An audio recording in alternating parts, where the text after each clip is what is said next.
வணக்கம் ஃப்ரெண்ட்ஸ், இன்றைக்கி நம்ம என்ன பார்க்க போகிறோன்னா, இந்த ஜிப்பு வந்து எப்படி ஜாயின் பண்ணுறதுன்னு பார்க்கலாம். நான் நெக்கு வெட்டும் போதே ஜிப்புக்குன்னு விட்டுட்டேன். இது பின்னோ ஃபார்முனால நான் அதை அப்படியே விட்டுருக்கேன்.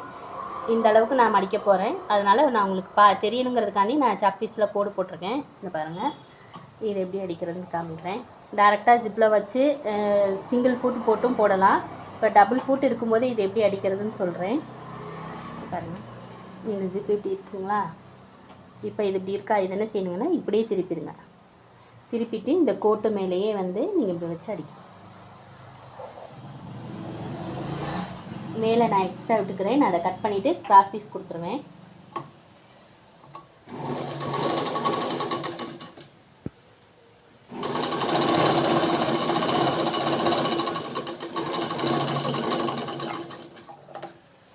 இந்த ஓரம் நான் கரெக்டாக கோடு போட்டதில் அடிச்சிருக்கேன்.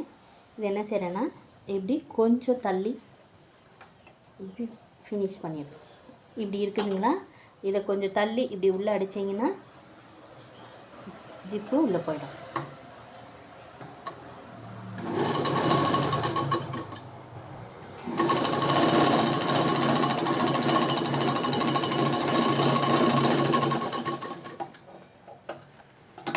இப்போ பார்த்தீங்கன்னா இந்த ஜிப்பு இப்போ உள்ளே போயிடுச்சு. இப்போ இன்னொரு சைடு அடிக்கணும். நீங்கள் நல்ல பக்கமாக வச்சுக்கோங்க. இப்படி இருக்குங்களா? இப்போ என்ன செய்றீங்க, இப்படி இருக்குதுல்ல, இந்த ஜிப்பை கொண்டாந்து இந்த இடத்துல இப்படி திருப்பி இந்த எட்ஜில் இப்படி வச்சுருங்க. வச்சுட்டு இப்படி வச்சு பார்த்தீங்கன்னா எங்கேருந்து எது வரைக்கும் வருதுன்னு தெரியும் நமக்கு. இந்த கோட்டில் அப்படியே வச்சுட்டு நீங்கள் ஸ்டார்டிங்லேருந்து அடிச்சுக்கலாம்.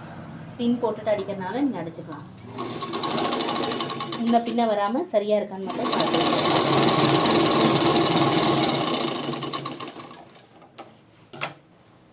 இப்போ ரெண்டு பக்கம் அடித்தாச்சு. இப்போ என்ன செய்யறேன்னா, இந்த துணியை கொஞ்சம் தூரம் உள்ள தள்ளி ஃபினிஷ் பண்ணிக்கிறேன்.